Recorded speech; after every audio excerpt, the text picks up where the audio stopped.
अस्सलाम वालेकुम। आप देख रहे हैं अपना फेवरेट यूट्यूब चैनल और मैं हूं आपका दोस्त शबीर हुसैन बर्री।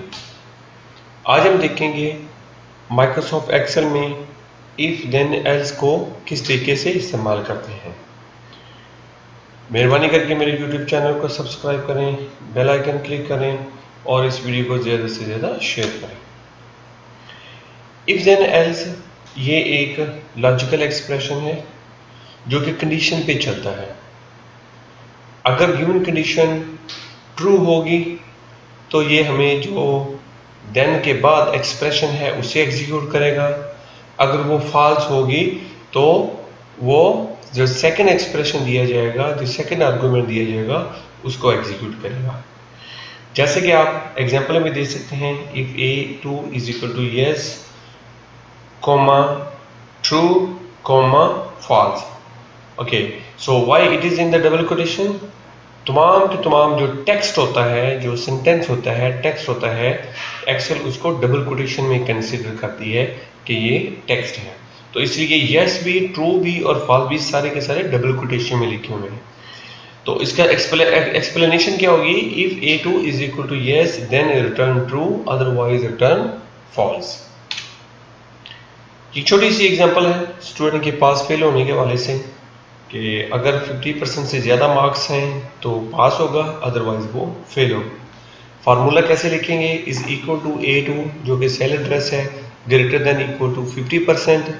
50% एक नंबर है, ठीक है, ये डबल कोटेशन में नहीं आएगा। हमेशा जो टेक्स्ट होता है वो डबल कोटेशन में आता है, जैसे कि पास और फेल है। Comma pass with in double quotation, comma fail with in double quotation. So इसका एक्सप्रेशन क्या है, if A2 is greater than or equal to 50% then pass otherwise fail। Okay, so ये उसकी थोड़ी सी एडवांस लेवल की example है जिसमें स्टूडेंट की ग्रेडिंग्स को देखा गया है कि अगर वो 90% ज़्यादा मार्क्स लेता है तो A प्लस ग्रेड आएगा, 80 से ज़्यादा है, 80 और 90 के दरमियान में है तो A, 70 और 80 के दरमियान में B, C, 60, 50 पे D, और अगर 50 से लेसर है तो उसको फेल कंसीडर किया जाएगा। अब हम जब प्रैक्टिस करेंगे तो देखेंगे कैसे इंप्लीमेंट करते हैं। ये एक और एग्जांपल है कमीशन के वाले से। अगर कोई बंदा 50 मिलियन से ज़्यादा करता है सेल, उसे 5% उसका कमीशन दिया जाएगा। ये नंबर कोई भी हो सकता है, 5B और 0.5B, 10B, कुछ भी नंबर हो सकता है। अगर उसकी 40 और 50 के दरमियान में तो 4%, 30 और 40 के दरमियान में 3%, इसी तरह 2 और 1, और अगर 10 मिलियन से कम उसकी सेल है तो उसे कोई कमीशन नहीं दिया जाएगा। इस प्रैक्टिस टाइम चलें एक्सेल में जाते हैं और देखते हैं कि हमने किस तरीके से इन चीज़ों को कैलकुलेट करना है। ये ऑलरेडी मैंने एक टेस्ट फाइल बनाई हुई है, इसको देखते हैं कि किस तरीके से हमने पास फेल को कैलकुलेट करना है और उसके बाद किस तरीके से हमने स्टूडेंट्स की ग्रेडिंग करनी है। इज इक्वल टू, इफ मेरे पास सेल एड्रेस है ये वाला, ग्रेटर देन इक्वल टू है 50%, then with in double quotation PASS pass, else FAIL fail, double quotation close और bracket close, great, so he is considered as a pass. Just drag the formula, you will see wherever there is a less than 50% he will be considered as a fail, otherwise pass। हत्ता कि अगर आप 49% कर दें, 49.9999 जितना मर्जी कर दें, 50 से लेस है तो ये फेल ही कंसिडर किया जाएगा। उसके बाद है दूसरी एग्जांपल थी हमारी, हमने देखना है इसकी grading is equal to, if H2 greater than equal to 90% है तो A प्लस कर देना, comma if H2 greater than equal to 80% है then with in double quotation A grade है, else if H2 H3 greater than equal to 70% है तो B grade, if H3 greater than equal to 60% है तो C grade, if H3 greater than equal to 50% है तो आपने कर देना है बी ग्रेड। एल्स जो आखिरी कंडीशन होती है उसमें कंडीशन बताने की जरूरत नहीं होती। अगर कोई कंडीशन ट्रू नहीं होगी तो क्या कर देना, उसे FAIL फेल कंसीडर कर लेना और वन बाय वन तमाम के तमाम जितने कलर के ब्रैकेट ओपन हैं उन तमाम के तमाम कलर को क्लोज कर देना है। जो लास्ट ब्रैकेट होती है वो ब्लैक होती है। A+ इसको जस्ट ड्रैग कर दें तो ये आपको तमाम के तमाम ग्रेडिंग इसकी मिल जाएगी।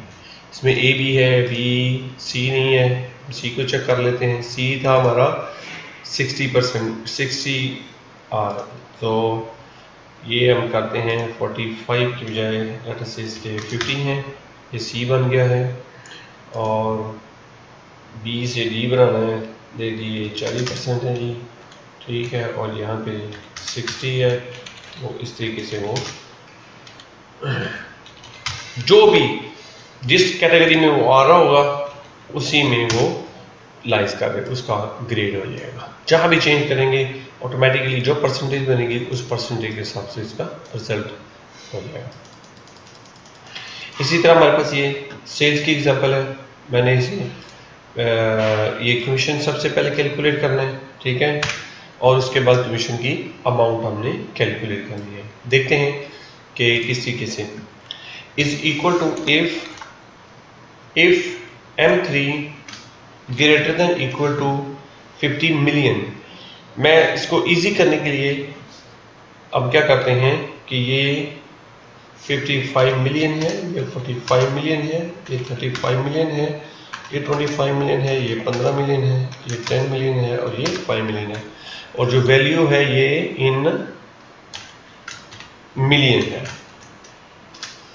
अच्छा जी, is equal to if M3 greater than equal to 50 million then 0.5%।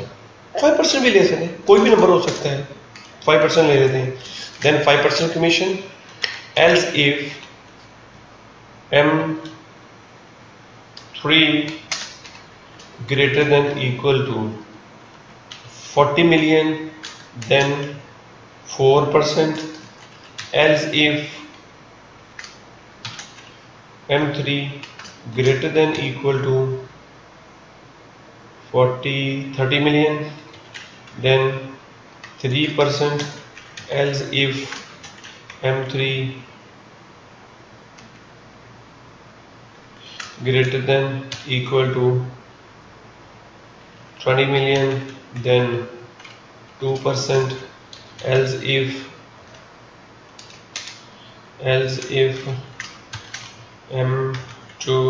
M3 greater than equal to 10 million then 1, else 0। Okay, अब एक छोटा सा ओवर रिपीटेशन का ये नहीं है, ठीक है। तो अब तमाम के तमाम जो ब्रैकेट हैं, जितने कलर के ब्रैकेट ओपन हैं वो तमाम के तमाम कलर के ब्रैकेट हमने क्लोज कर दी और एंटर कर दी। देन ये 55% है तो आप देख सकते हैं जो लेस देन 5 है वो है हमारे पास 0%। 10 पे 100% है, डेफिनेटली कोई ना कोई एरर है क्योंकि मैंने यहाँ पे 10 लिख दिया है, ये 10 नहीं है, ये 10% है, ठीक है। मिनट, ये 10 नहीं है, ये है हमारे पास, अगर 10 मिलियन है सॉरी 1% इस तरीके से, तो ये 5% आ गया और इसी तरीके से इसे आप ड्रैग कर दें तो ये 1% है, ये 1% है। और अगर मैं इसे करता हूँ 15 से 20 के दरमियान में 1% है, तो अगर 10 और 20 के दरमियान में, ठीक है, ये इतना ही है। कमीशन की अमाउंट है is equal to this commission multiply by commission amount, और ये मेरे पास आ जाएगा अमाउंट। अगर मैं इस अमाउंट को नॉर्मल अमाउंट में लेना है तो मैं इसे 1 मिलियन से मल्टीप्लाई कर दूंगा ताकि मेरे पास अमाउंट जो है एग्जैक्ट आ जाए, क्योंकि यहाँ पे मैंने नंबर में मिलियन में वैल्यू ली थी। तो आप इस तरीके से उनका कमीशन कैलकुलेट कर सकते हैं। ठीक है, 2.7 मिलियन 27 लाख तो ये है। और इसी तरह कहते हैं अगर मैंने पर मंथ कमीशन कैलकुलेट करना है is equal to this one divided by 12, तो ये हमें एक अमाउंट दे देगा जो कि उसके कमीशन की बनती है पर मंथ के हिसाब से। इसमें और भी बहुत कुछ किया जा सकता है, बस आज जो मेन पर्पस था वो ये था कि हमने किस तरीके से कैलकुलेशन करनी है कंडीशन बेस पे कमीशन की, और किस तरीके पे किस तरह हमने ग्रेडिंग करनी है कंडीशन की बेस पे। Back to our presentation. Thank you very much. Please don't forget to subscribe my YouTube channel, hit the like button, share this video with your friends and family members. Finally, send me your feedback so that I can improve my upcoming videos. Thank you very much.